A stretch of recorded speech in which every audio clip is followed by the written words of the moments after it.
बिस्मिल्लाहिर्रहमानिर्रहीम। अस्सलाम वालेकुम नाज़रीन, आप यूट्यूब चैनल देख रहे हैं। मैं इमरान खान हूँ। इमरान खान साहब की हुकूमत खत्म हुए 3 साल हो गए, यानी 8 मार्च को इमरान खान साहब के खिलाफ तहरीक एतमाद पेश की गई थी। अप्रैल में उनकी हुकूमत शुरू में गिर गई, तो लगभग 3 साल हो गए। 3 साल के बाद भी अगर आज आप वफाकी वज़रा की बात सुने, नवाज शरीफ की बात सुने, शहबाज शरीफ की बात सुने, मरियम की, बिलावल की, किसी की भी आप बात सुने, तो वो इमरान खान का नाम लेकर रोते रहते हैं। आप तमाम आदाद शुमार उठाएं और जितने भी आंकड़े आप इकट्ठे करें तो आपको पता चलता है कि इमरान खान का दौर मौजूदा दौर से बेहतर था।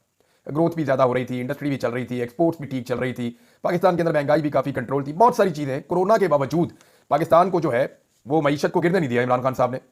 कुछ खतरात नहीं थे ऐसे, लेकिन रजीम चेंज ऑपरेशन के बाद एकदम पाकिस्तान डाउन गया और इतना नीचे गया कि अब तक ये हुकूमत संभाल नहीं पा रही। और रोजाना की बुनियाद पर, चाहे दहशतगर्दी का मामला हो, चाहे कोई भी मामला हो, ये हर चीज़ पर इमरान खान का रोना रो रहे हैं।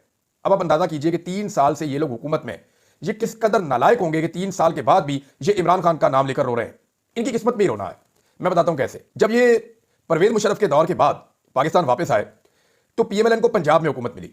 हम 5 साल देखते रहे कि शहबाज शरीफ रोजाना रोते हैं, नवाज शरीफ रोजाना रोते हैं मुस्लिम लीग काफ का नाम लेकर, परवेज इलाई का नाम लेकर। हालांकि परवेज इलाई ने पंजाब में बेहतरीन वजारत आला अपनी चलाई थी, बहुत सारे ऐसे मनसूबे वो लाए जिनकी आज पंजाब में पहचान है।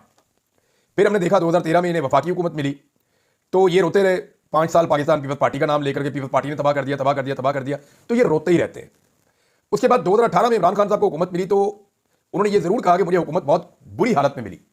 जनरल बाजवा ने हमें कहा था कि पीएमएलएन की हुकूमत जाते जाते मईशत के अंदर ऐसे गड़े खोद कर गई कि 3 साल तक आने वाली हुकूमत की कमर सीधी नहीं हो सकती थी, और ऊपर से कोरोना भी आ गया।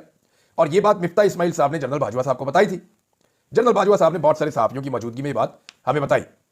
अब हुआ ये कि इमरान खान साहब इक़्तिदार में आए, बजाय रोने धोने के उन्होंने काम शुरू किया। उन्हें बहुत मुश्किलात का सामना करना पड़ा, उन पर बहुत तनकीद हुई पहले ही साल में, लेकिन दूसरे साल से उन्होंने मईशत संभाल ली। फिर कोरोना के बावजूद उन्होंने मईशत को उठाया और 2021 में वो अच्छा परफॉर्म कर रहे थे और 2022 में बहुत अच्छी मईशत, दहशतगर्दी के मामला हो या जो कुछ भी मुल्क के अंदर हो रहा था, सब कुछ पहले से बहुत बेहतर छोड़कर गए इमरान खान साहब। उसके बाद जनाब दहशतगर्दों को पाकिस्तान में लाया गया और यह फार्मूला था जनरल बाजवा का। इस हवाले से बहुत सारे गवाह मौजूद हैं कि जनरल बाजवा चाहते थे कि अफगानिस्तान से जो लोग पाकिस्तान से चले गए ऑपरेशन के नतीजे में, जो अस्करियत पसंद है, उन्हें वापस लाया जाए, पाकिस्तान में बसाया जाए। इमरान खान साहब को उन्होंने कुछ हद तक कायल किया, लेकिन इमरान खान साहब ने कहा कि ठीक है, ये अगर हम करेंगे तो ये पार्लियामेंट इसके ऊपर फैसला करेगी, हम ओपन डिबेट कराते हैं, इसके ऊपर बात करते हैं, ये बड़ा हसास मामला है, उन लोगों को लाकर अगर बसाना है तो ठीक है, मिलकर इसको काम कर लेते हैं, लेकिन पार्लियामेंट इसके ऊपर बात करेगी। इमरान खान साहब की पार्टी में इसके ऊपर इख्तिलाफ हो गया, फिर इमरान खान साहब की हुकूमत गिरा दी गई। अब पाकिस्तान तहरीक इंसाफ के लोग ये कहना शुरू हो गए कि दहशतगर्दों को पाकिस्तान बिल्कुल नहीं लेकर आना। इसके लिए जो सबसे ज्यादा आवाज उठाई थी वो एक तो उठाई थी मुराद सईद साहब ने, एक अली जैदी साहब भी इसके खिलाफ आवाज उठाते थे, फवाद चौधरी साहब भी इसके खिलाफ आवाज उठाते थे, और शीरी मजारी साहब भी इसके ऊपर बहुत आवाज उठाती थी, मुझे अच्छी तरह याद है। तो इन लोगों ने बार बार कहा कि दहशतगर्दों को पाकिस्तान में लाकर ना बसाया जाए, लेकिन यह फॉर्मूला अपनाया गया, दहशतगर्दों को आने दिया गया।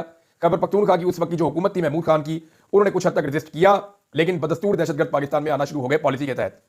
मालाकंड और दीर के लोगों ने दबाव डालकर दहशतगर्दों को वापस भिजवाया, लेकिन जो साउथ के इलाके हैं वहां पे दहशतगर्द आ गए और उन्होंने जड़ें पकड़ दी, और अब उसका नतीजा हम भुगत रहे हैं। तो ये जब भी इक़्तिदार में आते हैं ना, ये पिछले हुक्मरान की जान को रोते रहते हैं, काम टकेगा नहीं करते, और काम करते हैं तो मेगा प्रोजेक्ट्स लेकर आते हैं, बड़े बड़े प्रोजेक्ट्स, ऐसे प्रोजेक्ट्स जो सजावट के लिए होते हैं, जो यादगार के तौर पर रखे जा सकते हैं। ऐसे प्रोजेक्ट लेकर आते हैं जिससे ह्यूमन अपलिफ्ट नहीं होती, यानी इंसानों की तरक्की नहीं होती, यानी ये ह्यूमन डेवलपमेंट के ऊपर काम नहीं करते, बल्कि मेगा प्रोजेक्ट्स के ऊपर काम करते हैं। उनमें बड़े बड़े कमीशन भी होते हैं, आपको पता है। बहरहाल इनकी किस्मत में रोना है, ये पहले भी रोते रहे, ये अब भी आपको रोते हुए दिखाई दे रहे हैं। और अब एक नई खबर आई है नाज़रीन, ये खबर बड़ी मजेदार है। ये खबर देखें आप। खबर ये कह रही है कि जो 190 मिलियन पाउंड जिसका केस चलाया गया इमरान खान साहब पे, बुशरा बीबी पे, और उन दोनों को जनाब गिरफ्तार करके रखा हुआ जेल में। अच्छा, जेल में उन्हें गिरफ्तार किया हुआ है कि उन्होंने 190 मिलियन पाउंड की करप्शन की है। अलकादर यूनिवर्सिटी वाला जो केस है, वो यूनिवर्सिटी भी बनी हुई है, वहां पे बच्चे भी पढ़ रहे हैं। दूसरी तरफ कहते हैं कि 190 मिलियन पाउंड कौम का इमरान खान ने लूट लिया अपनी बीवी के साथ मिलकर, ये कहते हैं। अब बजाय इसके कि वो पैसा इमरान खान साहब से बरामद करते हो, पता चला ये पैसा तो पड़ा हुआ है हुकूमत के पास ही। अब उस पैसे को ये इस्तेमाल करने जा रहे हैं कोई दानिश यूनिवर्सिटी और एमर्जिंग टेक्नोलॉजी के क्याम के लिए, कुछ और तालीमी मकासद के लिए कह रहे हैं पैसा निकाल के हम इस्तेमाल करेंगे। अब दोनों में से एक ही बात हो सकती है ना, या तो 190 मिलियन पाउंड इमरान खान और बुशरा बीबी खा गए, या फिर उस 190 मिलियन पाउंड से ये वाली हुकूमत तालीमी काम करने जा रही है, या इदारे बनाने जा रही है, या तालीमी शोबे में लगाने जा रही है। दोनों में से एक ही बात सच हो सकती है ना। एक तरफ कहते हैं कि खा गए 190 मिलियन, दूसरी तरफ कहते हैं 190 मिलियन हम तालीम के ऊपर लगा रहे हैं। भाई या तो वो खा गए या फिर आप तालीम के ऊपर लगा रहे हैं, दोनों में से एक चीज हो सकती है, दोनों चीजें नहीं हो सकती। तो ये कौम को बेवकूफ बनाते हैं, लेकिन एक लेवल तक की चीजें होती है ना। अब बेवकूफ बनाने के लिए जो टिकटॉकर हैं, उन्होंने कोशिश की जनाब अस्पताल में जाके हीरोगिरी करने की, और वहां पे जनाब मैं शुक्र करें आपको अरेस्ट नहीं करवा रही। क्यों जी? आप कैसे अरेस्ट करवा सकती हैं किसी को गैर कानूनी तौर पे? वैसे करवा तो आप सकती हैं, बेशुमार लोगों पे आपने पर्चे करवाए, आपके वालिद गिरामी ने बेशुमार उनके दौर में हुए पर्चे, शहबाज शरीफ साहब के दौर में बेशुमार लोगों के ऊपर पर्चे हुए, तो पर्चे करवाना तो पुराना वतीरा है। अभी एक और इंकशाफ हुआ है कि किस तरह नजम सेठी साहब के ऊपर दहशतगर्दी का मुकदमा नवाज शरीफ साहब ने खुद करवाया था। हाल ही में इंकशाफ हुआ है ना, वैसे खबर तो बहुत पुरानी है लेकिन बार बार ये चीजें सामने आती हैं। तो ये पर्चे करवाने का बड़ा पुराना तरीकाकार है, बंदे उठवा लो, गिरफ्तार करवा लो, अगवा करवा लो। वो बेचारा ज़ईम लगारी उसने खबर दी, उसको उठवा दिया एजेंसियों से और आईएसआई उसको उठाकर ले जाकर उसको सेल में डाल दिया। वो एक हफ्ता बेचारा वहां पे पड़ा रहा, 8वें दिन उसको छोड़ा और वो वापस आया, साथ ही बारिश हुई और उसकी खबर सच्ची साबित हो गई। अब उससे माफी भी कोई नहीं मांग रहा। तो ये यहां डॉक्टर साहब को हीरो बनने के चक्कर में जो दलील किया गया उस पर डॉक्टर्स का बड़ा सख्त रद्द-ए-अमल आ रहा है और अंदर ही अंदर लावा पक रहा है।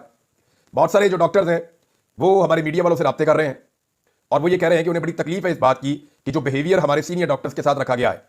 अब कहानी क्या है, इसके अंदर थोड़ा सा ट्विस्ट है, कुछ चीजें मैं आपके सामने रखता हूं और ये बड़ी इंटरेस्टिंग चीजें हैं। एक तो ये है नाजरीन के जो डॉक्टर साहब हैं जिन्होंने तनकीद की एक वीडियो बना के, कोई डॉक्टर तो बैरून मुल्क है तो उनको तो फर्क नहीं पड़ता, तो फेसबुक पर उन्होंने मरियम नवाज पर तनकीद की। जिला भक्कर के डॉक्टर शहरयार वल्द रफीक अहमद खान न्याजी, उनके खिलाफ मुकदमा दर्ज कर दिया गया जी पीका एक्ट के तहत। अच्छा, डॉक्टर साहब ने क्या कहा देखें। डॉक्टर साहब कह रहे हैं मरियम नवाज साहबा को उस्तानी, और वो ये तनकीद कर रहे हैं डॉक्टरों के ऊपर कि जनाब आप क्यों जो है वो डरे रहते हैं, जब आप बात नहीं करेंगे, अपना हक नहीं मांगेंगे तो ना आपकी इज्जत की जाएगी और ना आपको दवाइयां दी जाएंगी।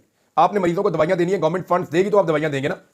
हत्ता कि एक अजीबोगरीब बात मैं आपको और बताता हूं कि मरियम नवाज की जानिब से जो एमएस मेयो अस्पताल के बारे में दिए गए मुतनाज़े बयान पर जो तनाज़ा खड़ा हुआ है, वो प्रोफेसर फैसल पहले ही इदारे के माली मामलात के बायस इस्तीफा दे चुके थे कि जनाब गवर्नमेंट फंड ही नहीं दे रही, मैं कैसे अस्पताल चलाऊं। वो पहले ही इस्तीफा दे चुके थे। वजीर सेहत और सेक्रेटरी सेहत, ये जो लोग वहां मौजूद थे, वो इस मामले से बखूबी वाकिफ थे, आगाह थे। उनको पता था कि ये जो प्रोफेसर साहब हैं ये पहले इस्तीफा दे चुके हैं। तो मरियम नवाज साहबा ने उन्हीं के ऊपर चढ़ाई कर दी। अब वो प्रोफेसर साहब तो ऑलरेडी कह रहे हैं जनाब अस्पताल में पैसे नहीं है, आप बजट देंगे तो मैं मरीजों को दवाइयां दूंगा, फैसिलिटेट करूंगा। जब आप पैसे नहीं दे रहे, मैं अपने घर से लाके तो नहीं कर सकता। उनकी एक महदूद तनख्वाह है, वो 1 या 2 मरीजों पे खर्च कर सकते हैं, 4 पे कर सकते हैं। पैसा तो गवर्नमेंट ने देना है और एमएस ने खर्च करना है। वो एमएस पहले ही रिजाइन कर चुका था, ये भी खबर आ गई है। और हैरत की बात आपको बताता हूं कि डॉक्टर शहरयार जिन्होंने इसके ऊपर अफसोस का इजहार किया, जिन्होंने कहा कि जनाब उस्तानी की तरह आपका साथ ट्रीट किया गया है, आप लोगों की हालत जो है डॉक्टर्स की वो उन पोल्ट्री मुर्गियों की तरह है कि जिनमें से किसी एक को पकड़ा जाता है, बाकी साइड पे हो जाती हैं और अपनी अपनी बारी बारी ज़िबा होने का इंतजार करती हैं। तो ये मैं डॉक्टर साहिबान को कहना चाहता हूं, हमारे मीडिया के साथ भी यही हुआ है।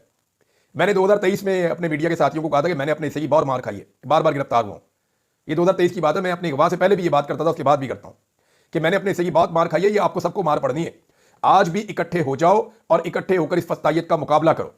मैं हमेशा सहाफियों को कहता हूं कि जुल्म और जबर के खिलाफ आप खड़े हो जाए, आज़ादी इज़हार राय का तहफ़्फ़ुज़ कीजिए, एक दूसरे से इख्तलाफात जरूर रखिए लेकिन इख्तलाफात के बावजूद एक दूसरे के बोलने के हक की निगरानी करें, यानी एक दूसरे के बोलने के हक का तहफ़्फ़ुज़ करें और मिलकर करें।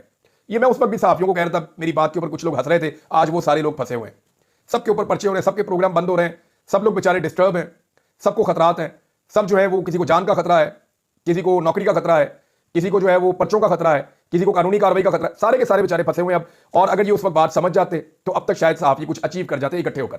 वकला जो है वो इकट्ठे नहीं हो पाए, उनकी हालत आप देख लें, जजेस इकट्ठे नहीं हो पाए, उनकी हालत आप देख लें, पार्लियामेंटेरियंस इकट्ठे नहीं हो सके, उनकी हालत आप देख लें। तो यही हालत ऐसा लगता है कि अब डॉक्टर्स की भी होगी, क्योंकि डॉक्टर्स भी शायद इकट्ठे नहीं हो पा रहे, लेकिन डॉक्टर्स के अंदर जो गुस्सा है, जो उनके पैगामात आ रहे हैं, जो वो बात कर रहे हैं मीडिया वालों से, उसमें बड़ी शिद्दत है। अच्छा, एक अजीब बात मैं आपको बताता हूं, पुलिस ने जो मुकदमा दर्ज किया ना, उसमें पुलिस ने कहा जी उन्होंने खुद सोशल मीडिया पे देखा और देखने के बाद पकड़ा और पकड़ के उन्होंने पर्चा कर दिया डॉक्टर साहब पे कि वज़ीर आला के खिलाफ बात कर रहे हैं। हालांकि आईजी पंजाब ने 6 माह कबल एहलकारों को दौरान ड्यूटी सोशल मीडिया इस्तेमाल करने पर पाबंदी लगा दी थी। भक्कर पुलिस के एहलकारों ने दौरान ड्यूटी सोशल मीडिया इस्तेमाल करते हुए वज़ीर आला पंजाब के लिए नामुनासिब अल्फाज तहरीर करने पर एक डॉक्टर के खिलाफ मुकदमा दर्ज कर दिया। मोहम्मद उमैर साहब जर्नलिस्ट, वो ये बात बता रहे हैं कि जनाब आपने तो पाबंदी लगाई हुई थी कि ये सोशल मीडिया इस्तेमाल ही नहीं कर सकते।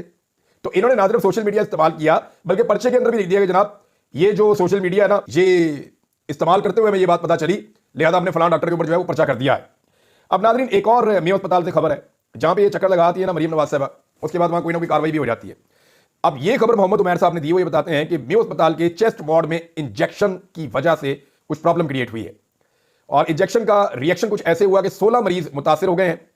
इंजेक्शन के रिएक्शन से 38 साल नौरीन बीबी जाँ बहक हो गई हैं, जबकि एक मरीज की हालत तशवीशनाक है, उन्हें वेंटिलेटर पर मुंतकिल किया गया है। तो नाज़रीन, डॉक्टर्स गुस्से में हैं और काफ़ी ज़्यादा वहाँ फ्रस्ट्रेशन है। अब हुकूमत को जो है वो मेरे ख्याल में मादरत करनी चाहिए सीनियर प्रोफेसर से और उन्हें ये कहना चाहिए कि वो अपने काम को जारी रखें और अस्पताल के अंदर जो है वो फंड्स जारी किए जाए और ये जो डॉक्टरों पे पर्चे वर्चे देने वाला मामला है ये ना किया जाए। और मेरी डॉक्टरों से भी ये गुजारिश है कि अगर आप एहतजाज करें तो प्रायोरिटी जो है वो मरीजों को जरूर दें। मरीजों को किसी किस्म की तकलीफ नहीं होनी चाहिए। आप अपने तरीके से एहतजाज करें, आई डोंट नो आप लोग किस तरीके से एहतजाज करेंगे, लेकिन जैसे भी एहतजाज करें कोशिश करें कि आवाम के लिए मुश्किलात पैदा ना हो। साकिब बशीर साहब ने इमरान खान साहब के केसेस के हवाले से एक बड़े अहम नुक्ते पे निशानदेही की है। साकिब बशीर साहब सीनियर जर्नलिस्ट हैं, आप सबों ने जानते हैं। उन्होंने कहा कि इमरान खान की जमानतों की अपील लाहौर हाईकोर्ट में जनवरी के पहले हफ्ते में दायर की गई थी। पूरा जनवरी निकल गया, पूरा फरवरी निकल गया और मार्च भी तकरीबन आधा होने वाला, यानी लगभग 2.5 महीने हो गए हैं। इमरान खान साहब की दायर की गई थी जमानत की दरखास्त या जमानतों की अपील लाहौर हाईकोर्ट में।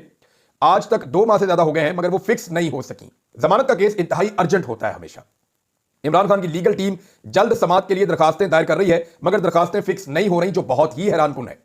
अब ये लाहौर हाईकोर्ट की चीफ जस्टिस की जिम्मेदारी है, आलिया नीलम साहिबा, कि वो जो अर्जेंट इमरान खान साहब की जमानतों की दरखास्तें आई हैं, अब वो 2.5 महीने हो गए। ये तो काम आमिर फारूक साहब किया करते थे और ये कोई मुनासिब काम तो नहीं है। तो लिहाजा इमरान खान साहब को भी, पाकिस्तान के वो शहरी हैं, पाकिस्तान के साबिक वजीर आजम हैं, ठीक है दबाव रहता है एस्टेब्लिशमेंट की जानिब से, बहुत सारे फैक्टर्स होते हैं, लेकिन इसके बावजूद हाई कोर्ट है और यहां से इंसाफ के तकादे पूरे होने चाहिए। अल्लाह रब्बुल इज़्ज़त को भी जाकर सबने जवाब देना है। तो मेरे ख्याल में जज साहिबा को इंसाफ देना चाहिए और इमरान खान साहब के केसेस को फिक्स करना चाहिए, लेकिन हैरत अंगेज तौर पर ये केसेस फिक्स नहीं किए जा रहे। नाज़रीन, एस्टेब्लिशमेंट के लिए जो है वो हर गुजरते दिन के साथ मुश्किलात बढ़ रही हैं। यहां मैं आपको एक स्टेटमेंट सुनाने लगा हूं और ये स्टेटमेंट जो है ये मोहसिन दावर साहब ने दिया है। मोहसिन दावर साहब जो है वो एस्टेब्लिशमेंट के बड़े फेवरेट थे उस वक्त जब रजीम चेंज ऑपरेशन किया जा रहा था। जनरल बाजवा ने जब इमरान खान साहब की हुकूमत का तख्ता उल्टा था, उस वक्त मोहसिन दावर साहब जो हैं वो 174 नंबर का ट्वीट करके वो सबसे आगे खड़े हुए थे। तो पाकिस्तान में दहशतगर्दी फौज खुद करवाती है, ये मोहसिन दावर साहब ने कहा। जो भी फौजी या अवाम मारे जा रहे हैं सब फौज की साजिश और मर्जी से हो रहा है। ये बड़ा संगीन इल्जाम है। इसका 10% भी अगर पाकिस्तान तहरीक इंसाफ के किसी बंदे ने लगाया होता तो अब तक उसके ऊपर दहशतगर्दी के मुकदमात हो जाते, अब तक उसकी चादर और चार दीवारी का तकद्दुस पामाल हो जाता, अब तक उसकी फैमिली को अगवा कर दिया जाता, अब तक उसके रिश्तेदारों को हरासा किया जाता, उसके कारोबार और उसके घर को मसमार कर दिया जाता, तोड़ फोड़ के बाद उसको कहीं से भी पाताल से ढूंढ कर अगवा करके लापता करके गायब कर दिया जाता। मैं नहीं चाहता कि यह सब कुछ मोहसिन दावर साहब के साथ हो, लेकिन पाकिस्तान तहरीक इंसाफ के साथ सलूक किसी और तरह का होता है। मोहसिन दावर साहब ने जो कहा, हो सकता है वो इस पर बिलीव करते हैं कि पाकिस्तान में दहशतगर्दी फौज खुद करवाती है। वो ये कह रहे हैं जो भी फौजी या अवाम मारे जा रहे हैं सब फौज की साजिश और मर्जी से हो रहा है, ये मोहसिन दावर साहब ने कहा। देखिए, इस वक्त जो बलोच रहनुमा है वो भी नाराज है, चाहे वो महमूद खान अचकज़ई हैं, चाहे वो अख्तर बेंगल साहब हैं या दीगर बलूचिस्तान के रहनुमा हैं, वो सबके सब नाराज हैं और परेशान हैं कि ये किस किस्म का खिलवाड़ किया जा रहा है बलूचिस्तान के साथ, पाकिस्तान के साथ, और ये एस्टेब्लिशमेंट से नाराज है। खैबर पख्तूनख्वा की बड़ी पॉलिटिकल पार्टी सबकी सब एस्टेब्लिशमेंट से नाराज है, चाहे वो मंजूर पश्तीन के साथ बेशुमार नौजवान हो, चाहे वो बारिक बलोच के साथ खड़े हुए बलूचिस्तान के नौजवान हो, वो सारे भी नाराज हैं। और दोनों सूबों के अंदर दहशतगर्दी लगातार बढ़ती चली जा रही है। और जो पाकिस्तान की सबसे बड़ी पॉलिटिकल पार्टी है, जो चारों सूबों की पॉलिटिकल पार्टी है, उसको दीवार के साथ लगाया हुआ पाकिस्तान की एस्टेब्लिशमेंट ने जानबूझकर खुद।